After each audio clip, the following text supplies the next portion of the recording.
জল নেই? জল শেষ হয়ে গেল নাকি? এই জানো তো, গ্রামের সব জলাশয়ের জলস্তর না নেমে গেছে, পুকুরও শুকিয়ে গেছে, কুয়োতে জল অনেক নিচে চলে গেছে। কি যে হবে কে জানে। এই বছর তো বৃষ্টি হয়েছে কম, তার উপর মানুষজন জল ব্যবহারের চেয়ে নষ্ট করে বেশি। দেখি, মহারাজকে বলতে হবে।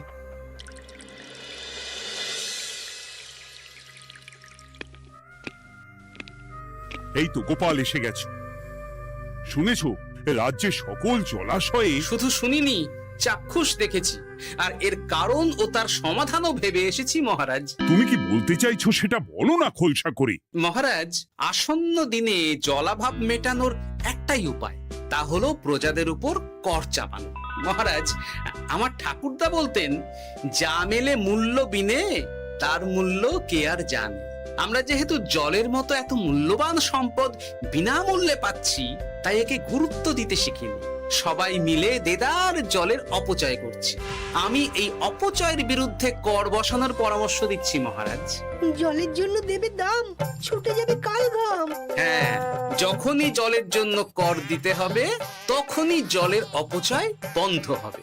এতে লাভটা কি হবে গোপাল? মানুষ কম জলে কাজ করা শিখে যাবে, ফলে আগামী দিনে যদি জল সম্পদ কমেও যায়, এই কৃষ্ণনগরের প্রজারা আগে থেকেই তার জন্য প্রস্তুত হয়ে যাবেন। কিন্তু আমি আমার প্রজাদের কাছ থেকে জলের দাম নেব গোপাল? না মহারাজ, কর বাবদ যে অর্থ উপার্জন হবে, তার সাথে আপনার দান মিলিয়ে রাজ্যের মধ্যে একটা বিরাট কৃত্রিম জলাধার বানানো হবে, বাহ বাহ বাহ! যেখানে বৃষ্টির জল সংরক্ষণ করা যাবে মহারাজ। এতে সারা বছর ধরে আর কোনো জলের অভাব থাকবে না মহারাজ। গোপালের প্রস্তাব বড় ভালো লেগেছে। আগামী দিনে ইতিহাসে এই কর্মযজ্ঞের কথা লেখা থাকবে বলেই আমার বিশ্বাস। আর তাই আমি গোপালকে এই মুহূর্তে 50টি স্বর্ণমোহর উপহার দেব বলে ঘোষণা করছি। সাধু সাধু সাধু।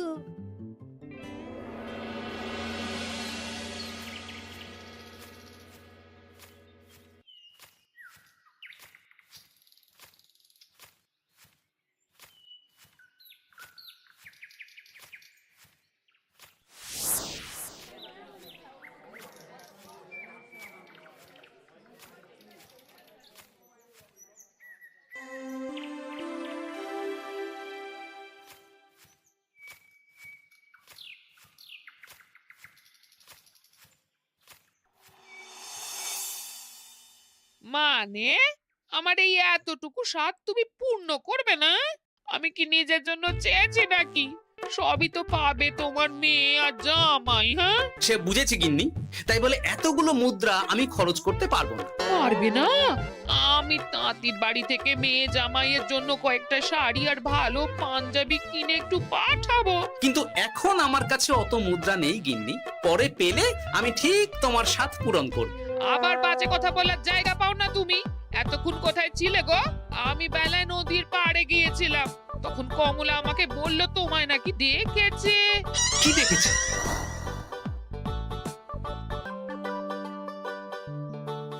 কোথায় গেল? এত বড় মুদ্রা থলে কি হাওয়াতে উবে গেল নাকি? এই রে, এ তো মহা ঝামেলা। কখন কে যে গিন্নিকে খবর দিচ্ছে সেটা টেরও পাইনি। বলি মুখে কুলু পাটলে যে বড়, বলি রাজা মশাইয়ের কাছ থেকে যে এত রোজগার করো, সেই মুদ্রা যায় কোথায়? আহ, কানের মাথা খেও না তো। আমি কি তোমার কোনো কিছুর অভাব রেখেছি? বলো একবার। খাওয়া পড়া কোনো কিছুর তো কোনো খামতি নেই তোমার। মানছি রাখোনি, কিন্তু তাই বলে আমিও তোমার স্ত্রী, তোমার গিন্নি গো গিন্নি, তাই না? আমার তো জানার অধিকার আছে নাকি যে তোমার উপার্জনের অর্থ করি সব কোথায় যাচ্ছে? জানবে জানবে, সব জানবে। এখন কিছু খেতে দাও দেখি, পেটে ছুঁচোয় ডন বৈঠক মারছে। না, এরপর থেকে আর মহারাজের কাছে উপহার পেলে ওইভাবে খোলা হাটের মধ্যে দিয়ে আসা যাওয়া করা যাবে না।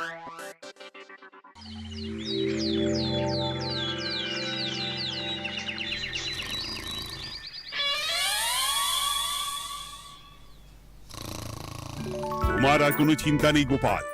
আমি তোমার মাসোহারা তো বাড়িয়ে দিলাম, সঙ্গে প্রত্যেক দিন তুমি 10 মোহর করে পারিতোষিক পাবে। এই নাও। আহ, এই ভোরবেলায় একটা জব্বর স্বপ্ন দেখা গেল বটে। এই স্বপ্ন খুলে গেলে আর কোনো চিন্তা নেই। গিন্নি, ও গিন্নি, বলি গেলে কোথায়? গিন্নি, সারা নেই। ও গিন্নি, রাগ করলে নাকি গো? আরে এসো এসো, এমন একটা স্বপ্ন দেখেছি না যে তোমার আর কোনো চিন্তা থাকবে না গিন্নি। মোহর আর মুদ্রা একেবারে ঝরে পড়বে গো।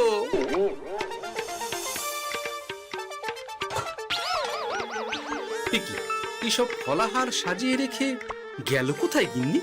নিজের বাপের বাড়িতে তো যাবে না, কেউ নেই সেখানে। মেয়ের বাড়ি গেল নাকি? না, মেয়ের বাড়িতে তো গিন্নি যায় না। তাহলে না না, খালি পেটে এত ভাবতে পারছি না। আগে মুখ হাত ধুয়ে এসে কিছু খেয়ে নি, তারপর দেখি গিন্নি কোথায় গেল। না, গিন্নিকে তো কোথাও দেখলাম না। গেল কোথায়?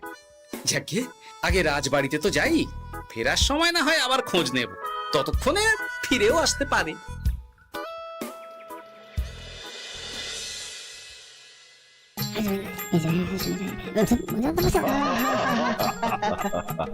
বাহ বাহ বাহ, একেই বোধহয় বলে সঙ্গগুণ। অনেকদিন এত হাসি নিয়ে। যা বলেছেন মহারাজ। হাসির চোটে পেটে ধরছে খিল। কর্তা আর গিন্নিতে দেখছি রয়েছে অনেক প্রেম। কি গিন্নি, তুমি এখানে কি করছো? কি গোপাল, তুমি রাজসভায় এলে যে বড়? তুমি নাকি রাজসভার কাজ থেকে অবসর নিতে চেয়েছো? হ্যাঁ, এই কথা কে বললো মহারাজ? এই তো উনি বললেন। বলি আমি আবার কি করব? তুমি আমায় একটা কাজ দিলে আর সেটা আমি করব না বলো? আমি তোমায় কাজ দিলাম? কি কাজ? বাবা গোপাল, তুমি কি আকাশ থেকে পড়লে নাকি? তুমি তো তোমার গিন্নিকে বলে পাঠিয়েছো যে তুমি আর রাজসভার কাজে যোগ দিতে চাও না। তোমার নাকি আর কাজে মতি নেই, তুমি বিশ্রাম চাও। এই রে, গিন্নি দেখি ভয়ঙ্কর চাল দিয়েছে। আমার নামে রাজসভায় এসে এইসব বলেছে। তাই কথা ঠিকই গোপাল, যে তোমার অবসর গ্রহণের কথা শুনে আমি বিশেষ মনমরা হয়ে পড়েছিলাম। কিন্তু তোমার গিন্নি যেভাবে রাজসভায় হাসি মজা হুল্লোড় পরিবেশন করছে, তাতে আমার মনে হচ্ছে এ সাপে বর হয়েছে। এই বেলা যদি গোপালকে কায়দা করে রাজসভা থেকে তাড়ানো যায়, তাহলে আমার পথ থেকে বিরাট বড় একটা কাঁটা উপড়ে ফেলা যাবে। গোপাল গিন্নি সবার মধ্যে বিলিয়েছেন হাসি, তার জন্য রাজামশাই হয়েছেন ভারী খুশি। হ্যাঁ গোপাল, তাই আমি ঠিক করেছি তোমার স্থানে আমি তোমার গিন্নিকেই বহাল করব। হ্যাঁ, তোমার সঙ্গে ঘর সংসার করে ওর বুদ্ধি বেশ খোলতাই হয়েছে, সেটা বোঝাই যাচ্ছে। এছাড়াও আমাদের অনেক পরামর্শ দিয়ে সাহায্যও করতে পারবে। তাছাড়া উনি মহিলা বলে অন্দরমহলেও যেতে পারবেন, রানীমাও খুশি হবেন বলেই তো আমার বিশ্বাস। কি গোপাল গিন্নি, তোমার এই কাজ করতে কোনো আপত্তি নেই তো? আপত্তি কেন থাকবে মহারাজ? আমি ধন্য আপনি আমায় এত বড় সম্মান দিচ্ছেন বলে। এ তুমি আমার কত বড় সর্বনাশ করলে গিন্নি। তুমি কিনা শেষে আমার চাকরিটাই খেলে। এটা গোপালের জন্য বড় ভালো হলো, তাই না? কোনো কাজ করতে হবে না, কিন্তু রোজগার আগের মতোই থাকবে। অবসর আর উপার্জন একসাথে। না হে গোপাল, তুমি আর এখানে কাঁচু মাচু মুখে দাঁড়িয়ে না থেকে নিজের বিশ্রামে ব্যাঘাত ঘটিও না। আমাকে সবার কাজ শুরু করতে দাও। যথা আজ্ঞা মহারাজ।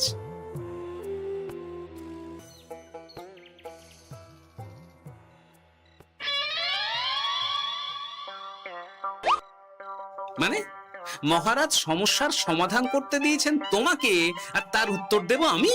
কেন? তুমি আমার চাকরি খাবে আর তোমার সেই চাকরি রাখার দায় নেব আমি? হ্যাঁ হ্যাঁ, নেবে। মানে কাল রাজসভায় মহারাজের সমস্যার সমাধান করব, সেই মতো কথা দিয়ে এসেছি। হ্যাঁ, আগাম 10টা মুদ্রাও বাগিয়ে এনেছি।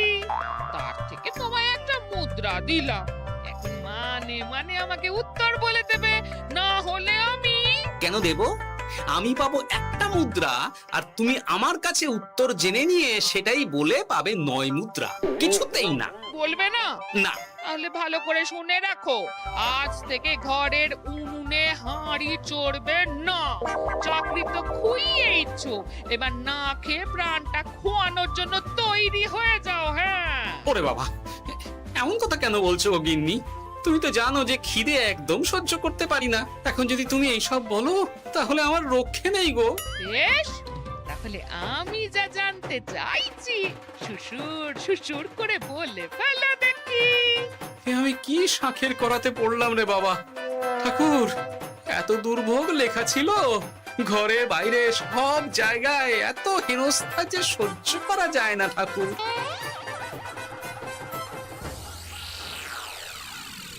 একেই তো বলে গো গিন্নি, মেঘ না চাইতেই জল।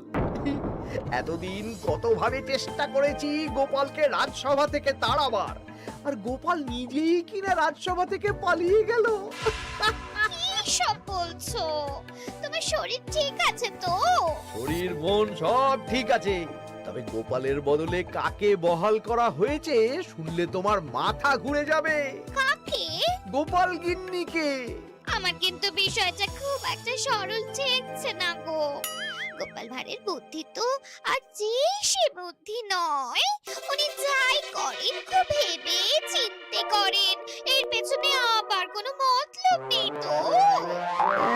এটা তুমি মন্দ বলনি গিন্নি। গোপালকে নিয়ে সত্যিই কোনো বিশ্বাস নেই। ও কখন কি ঘোট পাকাচ্ছে বলা যায় না।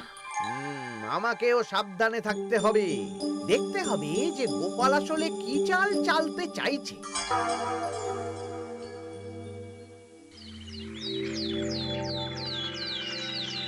হ্যাঁ গোপাল গিন্নি, এই একটাই প্রশ্ন আমায় সারা রাত ধরে জাগিয়ে রেখেছে। মানুষ মরে ভূত হয়, ভূত কি মরে? তাহলে ভূত মরলে কি হয়? মানে মহারাজ, এই প্রশ্নের উত্তর আমার আজকে দিতে ইচ্ছে করছে না। হ্যাঁ, আমি না হয় আপনাকে আগামীকাল এই প্রশ্নের উত্তর দেব, ঠিক আছে? হ্যাঁ, গাছ থেকে পড়ে গেলে জাপটে ধরে ডালকে। আজকের প্রশ্নের উত্তর উনি দেবেন কালকে। না হে গোপাল গিন্নি, তা হয় না। এই প্রশ্ন আমাকে সারা রাত বিচলিত করেছে। আবার যদি আজকেও এই প্রশ্নের উত্তর না পাই, তাহলে তো আবার একটা নিদ্রাহীন রাত আমাকে কাটাতে হবে। মানে আমি বলছিলাম কি মহারাজ, গোপাল গিন্নি তো সদ্য এই কাজে বহাল হয়েছে, তাই তাকে তো একটু সময় দেওয়া দরকার নাকি? কিন্তু প্রশ্নের উত্তর না পেলে যদি মহারাজের শরীর খারাপ হয়, তার দায় কে নেবে মন্ত্রী মশাই? এই রে, এখন আমি কি করব?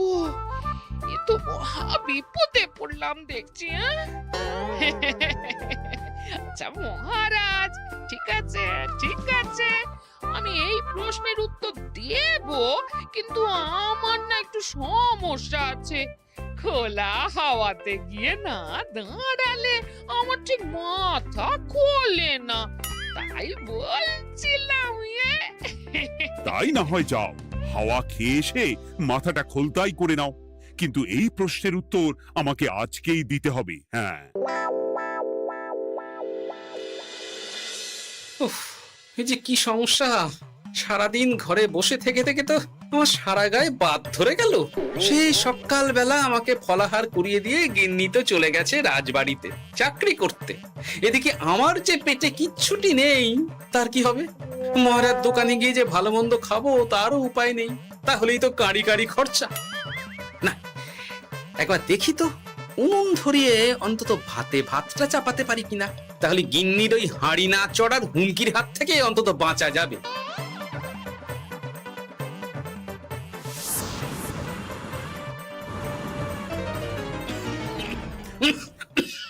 ও বাবা গো, ও বাবা, এত কেসে কেসে সোজা শেষ যাত্রা হয়ে যাবে আমার। না, এর চেয়ে না খেয়ে মরাও ঢের ভালো। দেখি তুমি বাড়িতে কেন? এত হাঁপাচ্ছ কেন? ষাঁড়ে তাড়া করেছে নাকি? আরে না গো, মানুষ মরে ভূত হয়, ভূত কি মরে? তাহলে ভূত মরলে কি হয়? খোলা হাওয়াতে গিয়ে না দাঁড়ালে আমার ঠিক মাথা খোলে না। ও, এই হলো ব্যাপার। বেশ, এর উত্তর তোমায় আমি বলে দিচ্ছি। ভূত মরে প্রথমে এক ঝুড়ি অন্ধকার হয়, সেই অন্ধকার হাওয়াতে উড়ে বেড়ায়। এক সময় সেই অন্ধকার পাতলা হতে হতে কুয়াশার মতো হয়ে যায়। ব্যাস, মিটে গেল। ব্যাস, মিটে গেল। যদি রাজা মশাই এই কথা বিশ্বাস না করেন, তুমি হলপ করে বলবে আপনি যখন মরবেন একদম মিলিয়ে নেবেন মহারাজ। এর চেয়ে এক পা এদিক ওদিক হয় না যেন। হ্যাঁ, এই না হলে তুমি গোপাল ভাঁড় বুঝেছো তাহলে? এই তুমি চিন্তা করো না, রাজবাড়ি থেকে ফেরার সময় আমি তোমার জন্য অনেক অনেক বাজার করে আনবো, ঠিক আছে? এই আমি যাই। এ তো ভারী মজা হলো। মহারাজ তক্ষুনি প্রশ্নের উত্তর চাইলে গিন্নি এইভাবে সেই রাজবাড়ি থেকে দুধ দাঁড়িয়ে ছুটে আসছে উত্তর জানতে। আমাকে তুমি একটা চাল দিয়ে কুপকাত করেছো তো গিন্নি। এইবার বুঝবে কত ধানে কত চাল।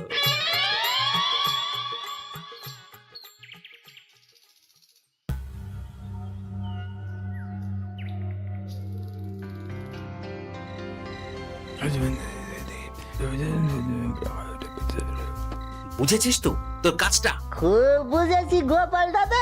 নেই, এবার লেগে পড় দেখি।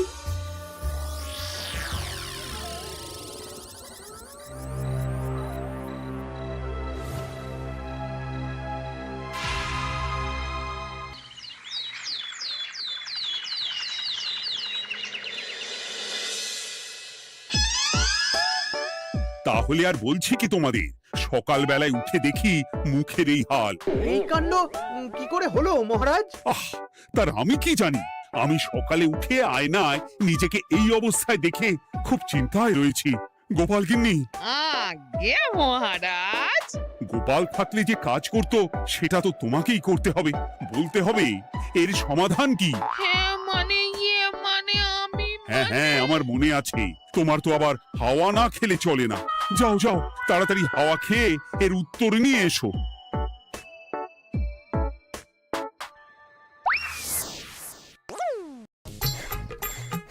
এই জন্য তুমি এত দূর ছুটে এলে গিন্নি? মহারাজকে বলবে যে তিনি যেন আজ রাতে চাদরটা মুখে ভালো করে মুড়িয়ে ঘুমোন, তাহলেই মিটে যাবে। এই রং চলে যাবে আর নতুন করে কিছু হবেও না। ও মা, বলি এত সোজা সমাধান? হ্যাঁ? তা নয় তো কি?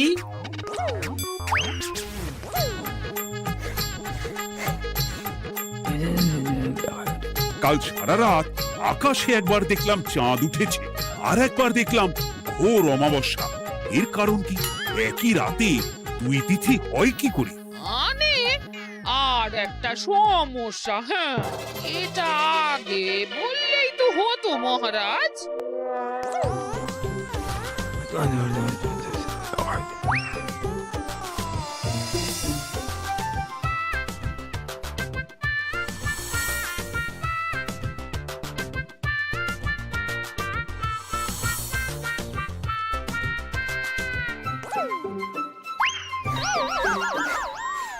কি তুমি হাওয়া খেতে গিয়ে এইভাবে খাবি খাচ্ছ কেন গোপাল গিন্নি? এর কারণ আমি জানি মহারাজ। সে কি কাণ্ড! তুমি কি করে জানলে? গোপাল গিন্নি মোটেও হাওয়া খেতে যায়নি মহারাজ, সে গেছিল নিজের বাড়িতে গোপালের কাছে আপনার বলা প্রশ্নের উত্তর জেনে আসতে। মানে গোপাল গিন্নি তার মানে আমাকে ঠকিয়েছে? তা জানি না মহারাজ, তবে আমার মনে হয় এর পেছনে গোপালের কোনো গভীর ষড়যন্ত্র আছে, না হলে সে এমনটা করবে কেন? আর এক রাতেই আপনার সাথে এতগুলো অদ্ভুত ঘটনা পর পর ঘটবে কেন? বটে, এক্ষুনি গোপালকে ডেকে আনো।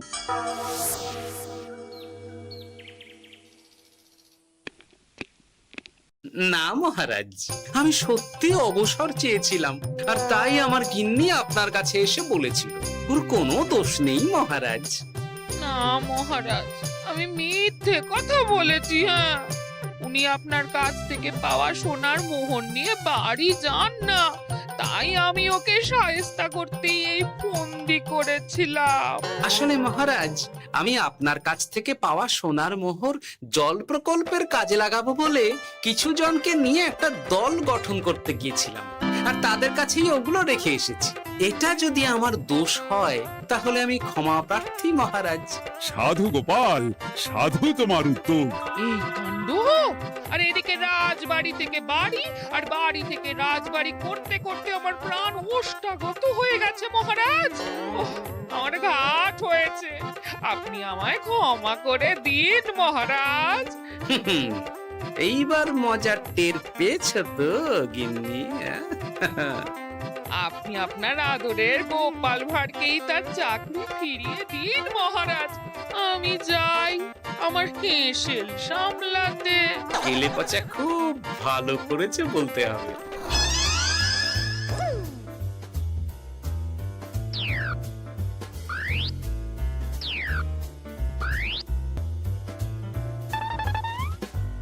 তবে মহারাজ, অমাবস্যা পূর্ণিমা সব আমার বুদ্ধিতেই কেলেপচা করেছিল। আপনার ওই মুখের রং,